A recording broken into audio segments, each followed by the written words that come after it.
Was liberal activist Fiona Dourif arrested after causing a series of explosions in Massachusetts yesterday by burning stolen Trump campaign signs?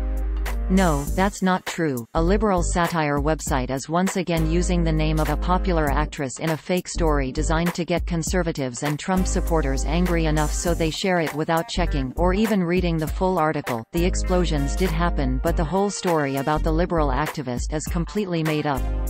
The story originated from an article published by America's Last Line of Defense on September 14, 2018 titled "Breaking: Crazed Liberal Burning Trump Signs Caused Massachusetts Explosions," which opened, quote, "Police have identified the cause of the massive explosions that rocked Massachusetts on Thursday night.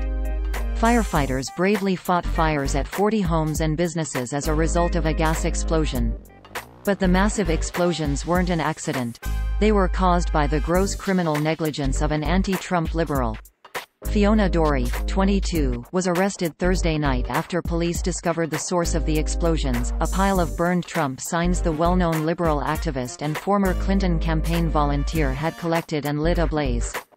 End quote. Users on social media only saw this title, description and thumbnail, so they may have confused it for real news.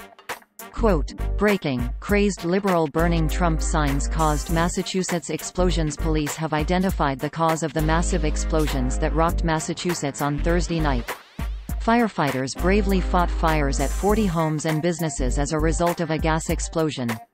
But the massive explosions." End quote. However, the woman in the mugshot is not actress Fiona Dourif. Quote, "Michelle Watson, mugshot celebrity, photo of smiling suspect in DUI and cop assault goes viral." Michelle Watson's mugshot went viral after the smoking gun posted details of her recent arrest.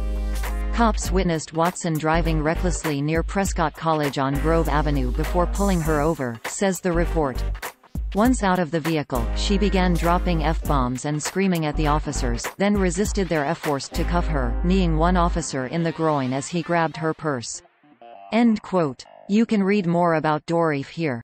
Quote, Fiona Dourif, actress, Dirk Gently's Holistic Detective Agency. Fiona Dourif is an American actress and producer. She began her career in 2004 working for Chaos Productions, producing documentaries for the History Channel and TLC. End quote. The website that pushed the hoax used Dourif's name as a character in other hoax stories before. This is the third story featuring her that we've debunked so far. The hoax story also provided incorrect numbers on the number of dead and injured, but it did link to this real CNN report about the explosion.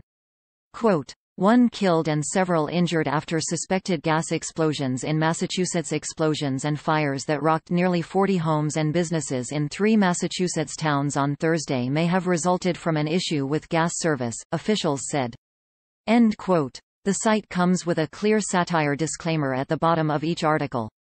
Quote, "Satire ~sa t. Rant use of humor, irony, exaggeration, or ridicule to expose and criticize people's stupidity or vices, particularly in the context of contemporary politics and other topical issues. If you disagree with the definition of satire or have decided it is synonymous with comedy, you should really just move along."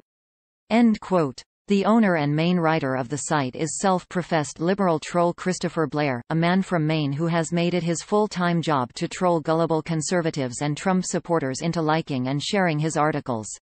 He runs several other websites, including patriotpost.us, dailyworldupdate.us and nofakenewsonline.us. Sometimes he is also known under his nickname, Busta Troll.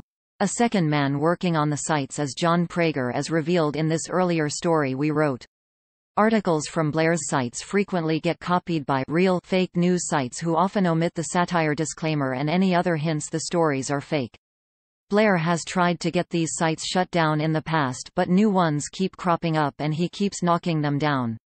If you see one of his stories on a site that does not contain a satire disclaimer, assume it is fake news.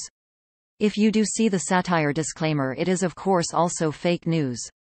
NewsGuard, a company that uses trained journalists to rank the reliability of websites, describes TrumpBetrayed.us as, quote, "A website claiming to be satirical that publishes fabricated stories, run by Christopher Blair, a known purveyor of disinformation, that published fake stories about Senator John McCain after he passed away." End quote.